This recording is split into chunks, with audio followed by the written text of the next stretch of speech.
This is Lisa from Mobile Tech Review, and today we're going to do a smackdown between two 10.1-inch current Android tablets. We have the Nexus 10 over here, Google's flagship and only 10-inch tablet, and here we have the Asus MeMO Pad 10, Asus's most affordable 10-inch Android tablet.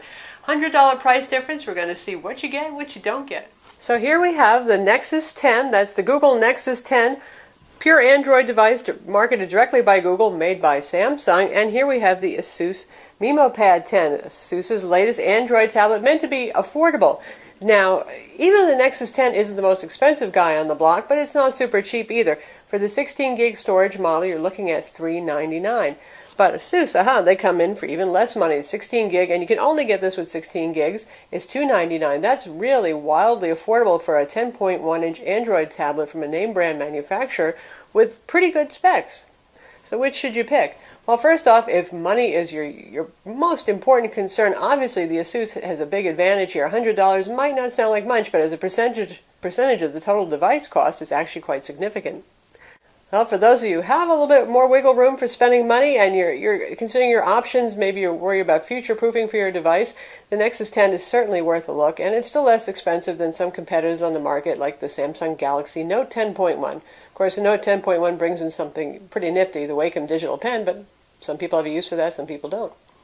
For those of you who do want more internal storage, by the way, the Nexus 10 is also available with 32 gigs of storage. That's going to cost you $499, so you're paying a lot of money for that extra 16 gigs of internal storage. But then again, here's a comparison point that's important. They've kind of got you over a barrel with the Nexus 10 because it doesn't have a micro SD card slot. So if you want to expand storage, you can't say, I'm just going to pop in a card and put all my movies on there and all my music. Nope, can't do it. Also, when it comes to USB hosts, that is using USB peripherals, particularly things like flash drives or external hard drives, the Nexus 10 does not have USB host for mass storage built-in support. The Asus does. You can plug in a flash drive. You need to get a USB host dongle adapter. Those things are pretty cheap and easy to find these days. So you can actually use your hard drives and flash drives, but you can do it.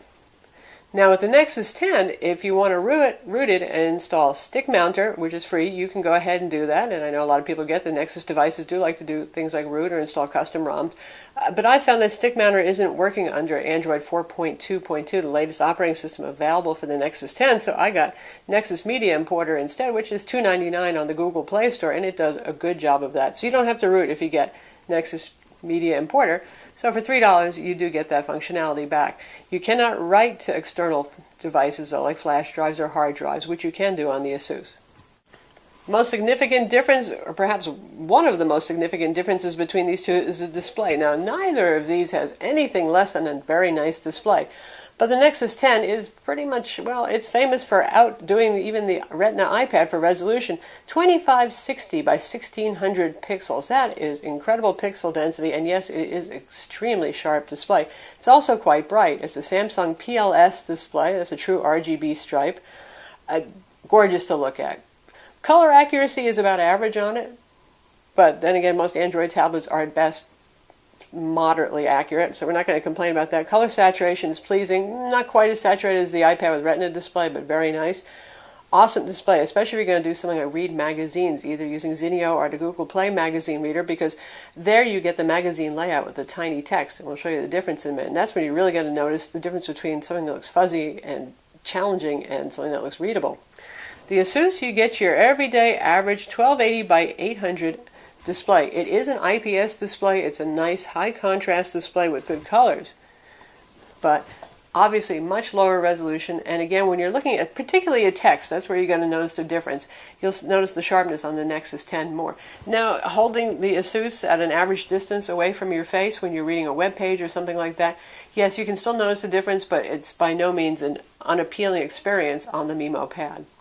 Now we've got the same magazine open in Google Play magazines on the same page, and if we zoom in, you're going to see that the small text here, the description of the articles, is still very sharp. Yes, it's small, but it's readable. You don't really feel like you have to pinch zoom just to read what's going on there, nor do you feel like your eyes are just slightly out of focus or suddenly 10 years older. Nice and sharp, really, really impressive. And as we look at the Asus MeMO Pad, you can see that the text is a little bit fainter, not for the bulleted headlines, but for the description underneath. Not as sharp, not quite as easy to read.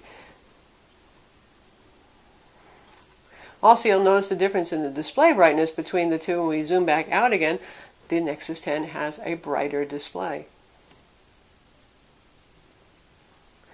That said, I would not complain about the MeMO Pad 10. It's certainly more than adequately bright for indoor use. If you're going to take it outdoors, well, that's a little bit challenging, but honestly, with any of these, glare is going to be the biggest factor when you take these outside to read in sunlight. Now, when it comes to text sharpness on web pages and image sharpness, they both actually look quite good, to be honest. I'm not complaining about the Asus too much there. Yes, this is still going to be sharper, but this is plenty readable. So for those of you who don't read magazines, you don't read things with tiny text, perhaps you don't even read a whole lot of books, then the Asus is going to work for you. In fact, the Asus is okay for reading on books, but I would personally go for the sharper display if reading ebooks is a whole lot of what you do on a tablet. In terms of video quality, honestly, that's where you start to see less of a difference, especially if you're looking at the same 720p content on both devices. Nice thing about full 1080 content on the Nexus is, well, that fits nicely inside the display. There's no scaling down necessary. And now we've got the same image up here on screen, 1920 by 1200, and honestly, the amount of detail that you're going to see is the same on both. The difference is going to be in the brightness and the color saturation levels. A little bit more color saturation looks like on the Nexus 10. That's probably because the brightness is also higher on it, so you just, well, colors are going to pop if it's brighter. But in terms of detail, pretty much you're seeing the same thing here.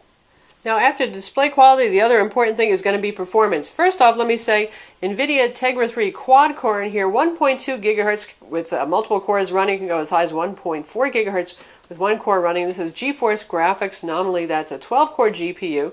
The Nexus 10, and this is an ARM 9 CPU, which is the older CPU that's used in pretty much every Android tablet. Nexus 10 is a dual-core, not a quad-core, but a high. It uses the new ARM A15, which is more efficient in terms of power and also a lot more powerful in terms of processing power, and it has a quad-core Mali T604 GPU in it, which does benchmark faster than the Tegra 3's GeForce. Now, when Tegra 4 comes out, it's going to be a whole other story and another can of worms, shall we say, but right here you're looking at more power in the Nexus 10. You got to be getting something for your money, right? In terms of quadrant speeds, we got 3309 on the Asus MeMO Pad 10 versus 4959 on the Nexus 10. AnTuTu benchmark for the Nexus 10 was 13,658 versus 12,421.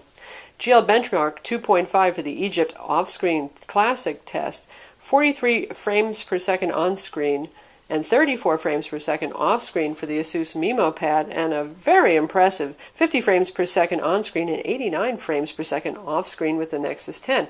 So you're getting more performance, you're getting more speed. That said, the MeMO Pad really feels quite fast, and still that's pretty much the same CPU you're going to find in other higher-end Android tablets. It's not a slouch. For those of you who are just looking for something for normal everyday use, you don't have to have the best. You're not worried about future-proofing and having something that's going to last you as many years as possible. It's certainly adequate. But if you do have that need for speed, if you do want something that you know is going to hold up and look good a year from now when you're playing games and things like that, particularly games which are very graphically demanding and CPU intensive, the Nexus 10 is going to be the winner. Couple that with the difference in storage speeds, where the Asus is still slow. That's Asus's problem with their tablets, and we'll show you that, versus the Nexus 10 having pretty good internal transfer speeds. And yeah, you're looking at a faster package with the Nexus 10. One thing to say about that, though, there are a lot of Tegra Zone games out there that are optimized for the Tegra 3 CPU, and you're going to get extra special effects, the splashing of water on screen if it involves water, reflections on surfaces, extra banners on the wall in games like Shadowgun, and you're not going to get that if it's not a Tegra 3 because the game developers have optimized and added those extra special things in for the Tegra 3. So let's look around the devices. Both of these weigh around 1.3 pounds and they're just about the same thickness, so you're not looking at anything too different there. They're both pretty easy to hold. The Asus, well, this is the MeMO Pad 10 budget model, so that means you're not going to get a fancy metal back like you do on the Transformer Prime. You get good old-fashioned plastic, which, as you can see, picks up some fingerprints. We have the midnight blue here. You can also get this in fuchsia pink for you wild and crazy folks out there, or white.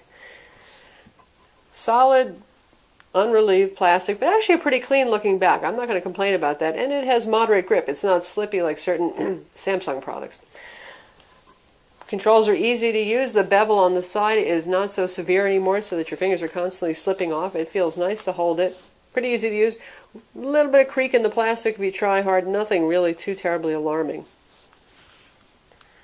And if we take a look at our buddy, the Nexus 10 here, little rounded off corners. Really, that doesn't make so much of a difference when you're holding it, I don't think, but even more curvy softness here. The soft touch back is just like awesome to hold. It's really a weird surface. It's very rubbery. It feels like rubber. It's really hard to drop this. Let's put it that way. Very grippy. There it is. Odd looking. Also, some of them creak more than others. We do have one spot that gives a little creak on here. So for those of you who really like serious aluminum metal rigidity, neither of these is going to make you happy. Both of these have 5 megapixel cameras logically placed on the back. Nexus 10, you have an LED flash. You do not have an LED flash on the Asus. Stereo speakers are, well, just where they should be on this guy. They're on the front, just like some recent Samsung branded tablets. Right here, facing at you. Pretty good sound on this tablet. Obviously well aimed at you. Enough to fill a small room, as long as it's not too noisy. Now the Asus has what seems like less brilliant speaker placement. We have a speaker here. We have one on the opposing side. Good thing is they're kind of high up, because you tend to hold the tablet a little bit lower when you're holding it, so your hands are not going to block these. And Asus's software on this is really very effective. They have settings for gaming, for movies. The back will actually vibrate when you're using movie and gaming settings. So, you know, I would give it a tie. I might even give the Asus a little extra bonus there, because their EQ really works very well. And the volume is certainly just as loud, even though it's facing out backwards versus the Nexus 10. Up front on these guys, we have a 1.9 megapixel camera on the Nexus 10, a 1.2 megapixel camera on the Asus MeMO Pad 10. The front camera is pretty much the same as you get in the Galaxy Note 10.1 on the Nexus 10. Funny thing, Samsung makes them both. It's quite good quality. The quality of the MeMO Pad, it's okay, it's decent, it's good enough for Skype or some Google Talk video chat, not quite as good. When it gets to the 5 megapixel cameras, well, obviously you're going to get the same resolution there. I do give the edge to the Nexus 10. Samsung really knows how to make a nice camera. Asus, with all of their tablets, they can get some real nice sharpness and clarity, but I always find they have trouble with light balance in bright outdoor settings. And there's no flash on the Asus. In terms of UI, with my scary larger-than-life hand as the subject matter right here, you can see absolute simplicity here on the Nexus side. If you like a whole lot of features, well, you can bring up various settings by tapping here. That's not the most intuitive thing, so I've just almost accidentally made a setting change I didn't want to. If you press and hold, you can control the flash. They're a little hard to see because I have to keep pressing and holding so I can get to this. White balance, more settings right here. Not too much going on. With the Asus, we have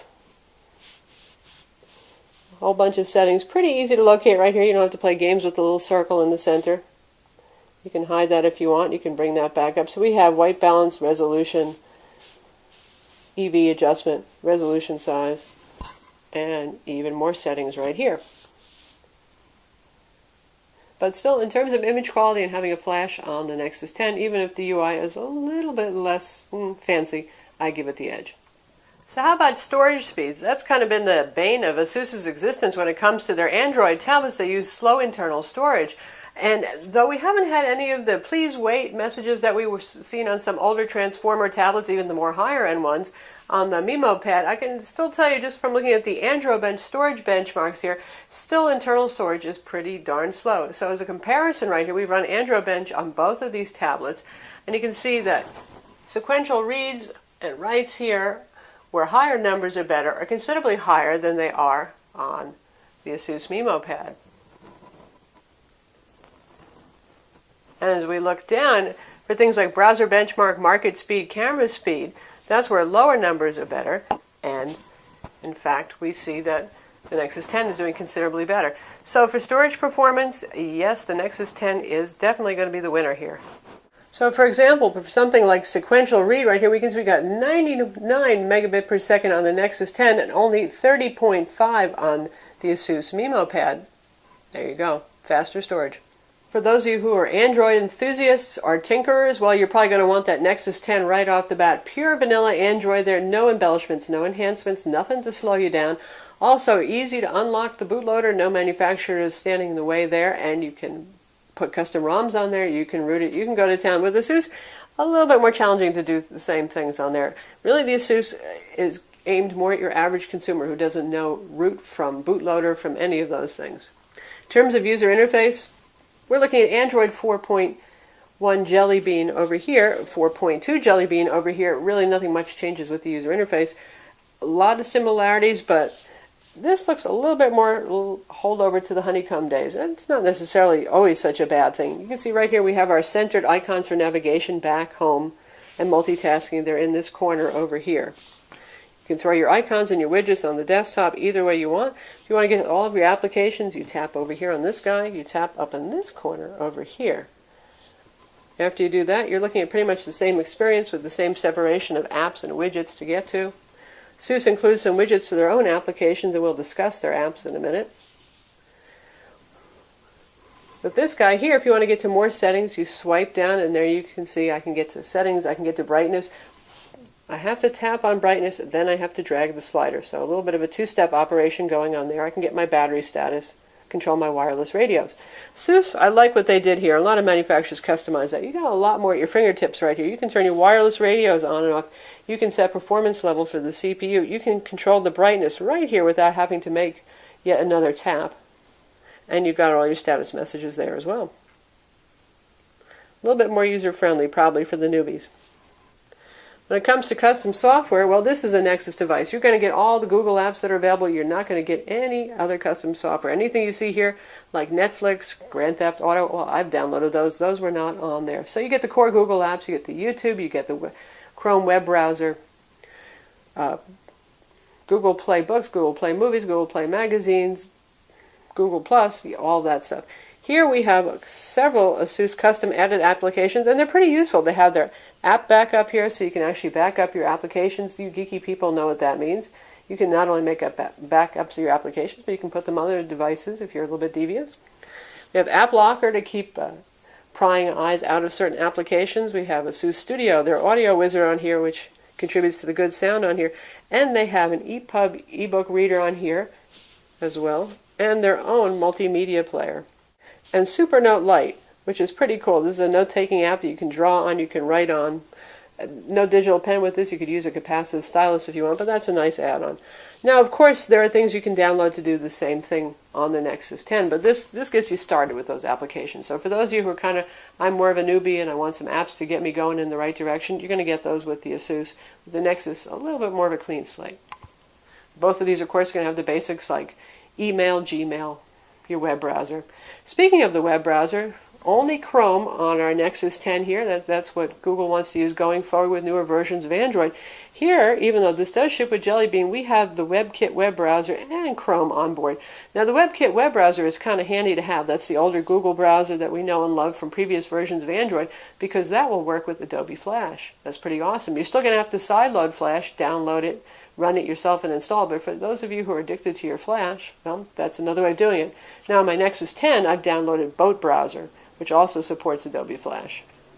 Now here we have a Tegra Zone optimized game. This is Dead Trigger, and you can see the difference. The Asus here on the right, even though it doesn't have the more powerful graphics card, is Tegra Zone optimized, has a Tegra 3. So you can see we have more effects, like we have water here on the ground. And on the Nexus 10, we got dry ground. It's a little disappointing, isn't it? They both play equally well and smoothly, honestly. Either one has more than enough power to play Dead Trigger just fine, and then that goes for most 3D games.